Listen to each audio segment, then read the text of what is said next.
Goku did. Super Saiyan God Goku is far too strong for Golden Age Superman to even hurt. And he's too slow to even keep up with him. Any of Super Saiyan God Goku's attack, even a basic punch, would one-shot Golden Age Superman. Super Saiyan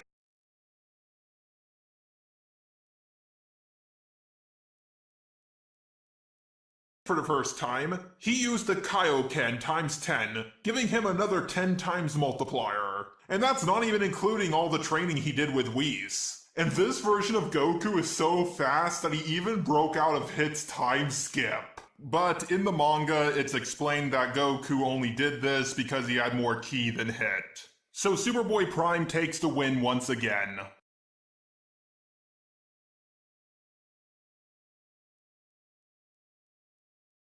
DNA, or their soul. And Goku Black may not have Goku's soul, but he does have 100% of his DNA.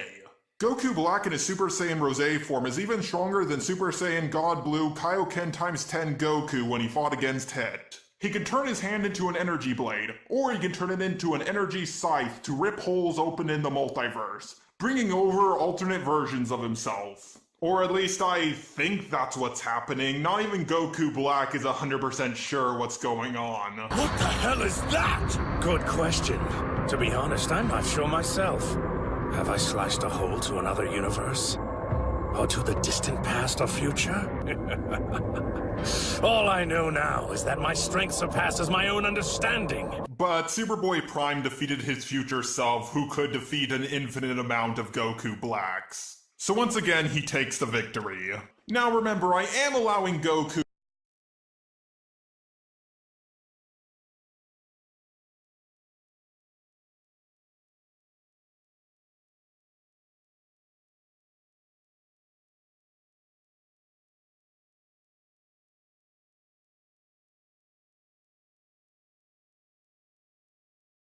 because if I didn't let Goku fuse with Vegeta, or Goku Black fuse with Zamasu, I wouldn't be able to use Cosmic Armored Superman, who's technically a fusion.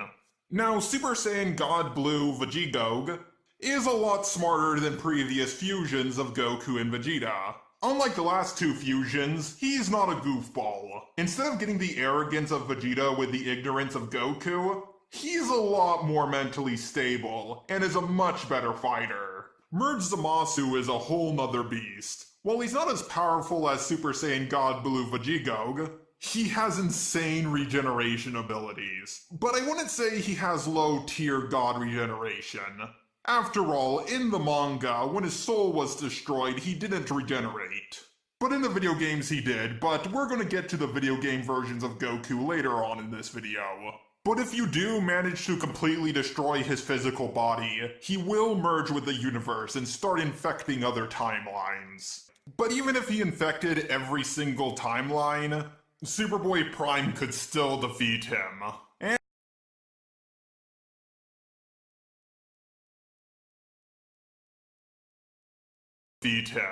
And yes, I know, I hear you guys typing in the comments right now. But what if Goku used the Hakai like he did in the manga? The thing is, there are different versions of Superman who have survived the Omega Beam, which is pretty much the DC's equivalent of the Hakai. While Superboy Prime hasn't done this himself, he's far stronger than different versions of Superman who have survived the Omega Beam. Also, I don't want to treat the Hakai as a no-limits fallacy. So once again,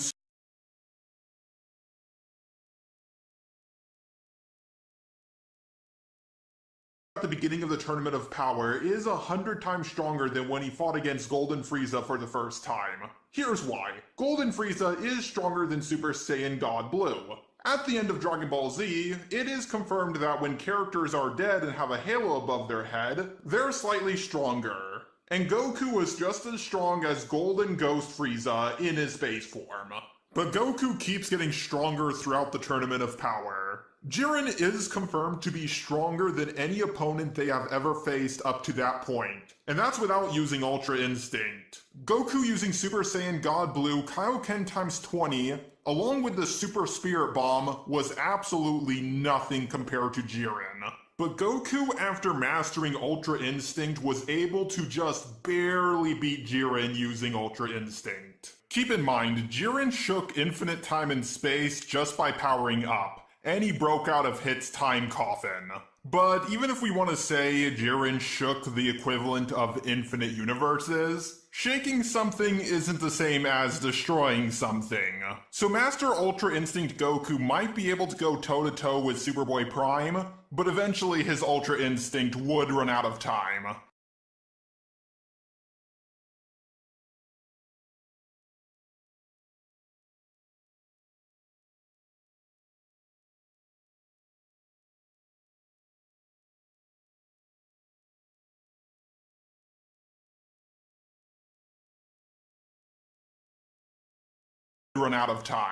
I am gonna skip the Broly movie. Why? Well, it's because Broly isn't even as strong as Jiren. Seth the programmer already did an entire video about this, but I do have one more argument to add.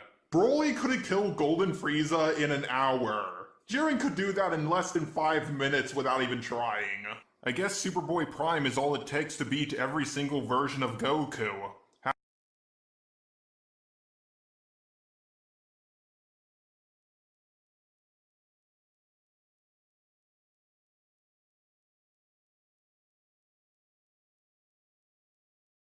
Beerus! Oh my god, finally someone defeated Superboy Prime. Now we move on to 5th Dimensional Imp Superman. Due to his existence as a 5th Dimensional Imp, or at least half of one, he is 5D, but he doesn't really have any feats aside from this one. But unfortunately, he's disqualified, because he's not actually a different version of Superman, he's one of Superman's distant descendants. He doesn't have all of Superman's DNA or his soul, so he is disqualified.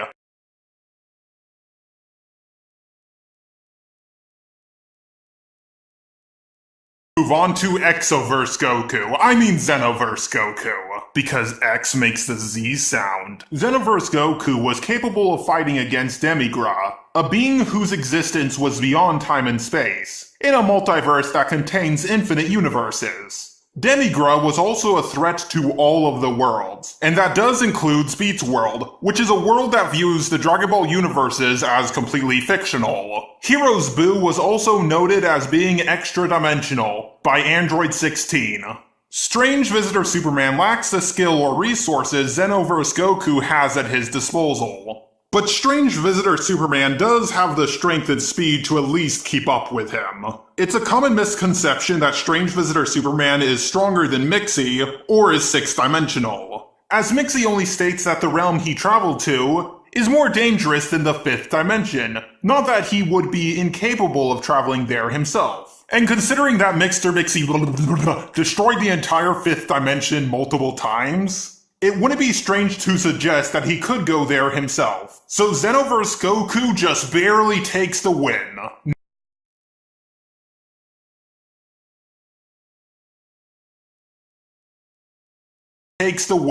Now we move on to Theta State Post-Crisis Superman.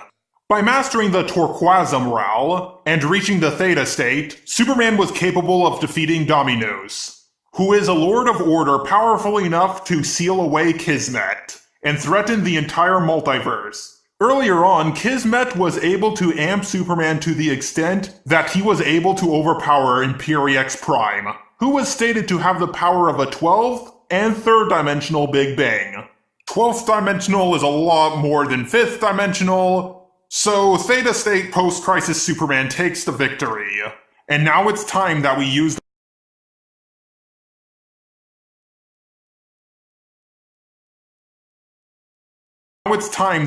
the most powerful version of Goku, Capsule Corp Goku. He defeated Xenoverse Goku in their final battle, and he has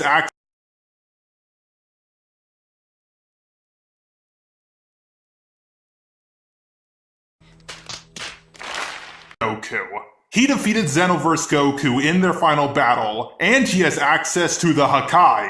But he still is immeasurably weaker than Theta State Post-Crisis Superman. He's even less than a subatomic particle compared to him.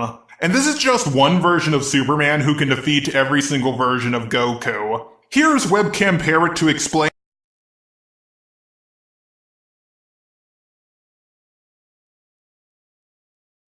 compare it to explain 4 more versions of Superman who can defeat every version of Goku.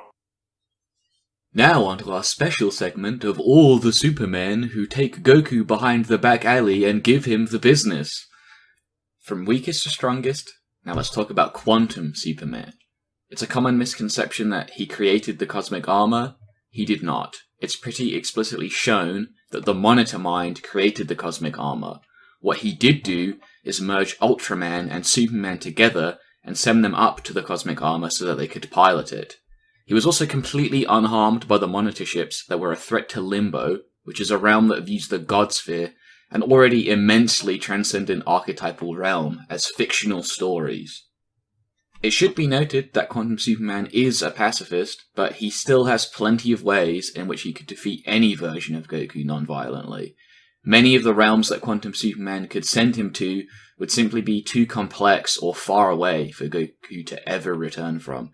And I know, some of you are going to say, but Goku has the instant transmission. That's cool and all, but there is a limit to how far that can really take him. When he gets yoinked across distances that would make the entire Dragon Ball cosmology look like a skin cell in comparison, he isn't ever coming back from that. Next is a personal favourite of mine, Darkseid Superman. Darkseid Superman was stolen away as a baby by the new gods Metron and Darkseid. He would grow up on Apokolips, raised by Darkseid to be his ultimate weapon in the war with New Genesis. He would go on to eventually defeat Orion and true form Darkseid. As mentioned before, the God Sphere, home of Apokolips and New Genesis, is an archetypal realm of immense power, but even compared to the residents of these places, Darkseid and Orion are in another league. Gods amongst gods. Darkseid has repeatedly been shown to be a threat to the Source and all of existence below it. Orion is destined to defeat him, and they frequently trade wins and losses. The Source is like an infinite reserve of unimaginable power to most new gods, but for beings like Darkseid, Orion, and this version of Superman, it is a very achievable degree of power. The gap in strength between even Capsule Corp Goku and Darkseid Superman is too big for Goku to be able to do anything to him. Superman, having grown up on Apokolips, is bloodthirsty and ruthless enough to the extent that he wouldn't even give Goku the time to realize how boned he is. Now, onto a Superman I'm sure a lot of you have been waiting for. Cosmic Armor Superman. And yes, Cosmic Armor Superman is Superman. I've seen people try and argue that he's a robot and therefore not Superman. This isn't true. The Thought Robot is directly stated to be the literal conceptual embodiment of the story of Superman and contains 2 different versions of Superman inside him. So if anything, he's more Superman than any of the others in this video. As for his actual fighting capabilities, Cosmic Armor Superman is a self-assembling hyperstory that constantly adapts its own plot to ensure that it always wins. This alone should be enough to deal with any version of Goku, but on top of this, he also scales to one of DC's most powerful villains, Mandrake. Mandrake was a threat to all of creation, and was capable of fighting with cosmic armor despite his plot hacks. His mere glance was causing space and time to crumble, and even prior to becoming Mandrake, he would seal away the Great Darkness, a being that is equal to the Presence. And finally, we have reached what is undeniably the most powerful version of Superman ever printed in DC Comics history. Milkman Man. And no, I am not joking. Milkman Man is the creation of Retcon Corporation, a business whose only role is to ensure that DC remains entertaining so that a group of gods known as the Eonymous don't destroy everything. In order to perform this, Retcon work with the writers and utilize narrative adjustments in order to change any and all realities to their liking. Milkman Man was created as a copy of Superman designed to force people to drink their special narrative-altering milk. However, despite having access to a button that could wipe the entire canvas of DC clean, they were completely unable to stop Milkman Man once he became a rogue narrative that was a threat to all of DC continuity as a whole. The Monitor Mind is a being who is responsible for the creation of both Mandrake and Cosmic Armor, and views both as insignificant infinitesimal specks in comparison to itself. but even it is subject to the narrative adjustments of Retcon Corp. It's not hard to see how outmatched Goku would be against this kind of character. Man, I can't believe this is all over. It's hard to believe I've been working on this whole thing for over a year. I would like to give a huge shout out to Webcam Parrot for helping me with this whole thing. A link to his channel will be down below. I would like to give a shout out to the Blind Bard for fixing the audio, and a shout out to Dennington for editing this whole thing together. I would like to give a big thank you to all my donors on Patreon, and to everybody watching this video, because without you viewers, I wouldn't be anything on YouTube.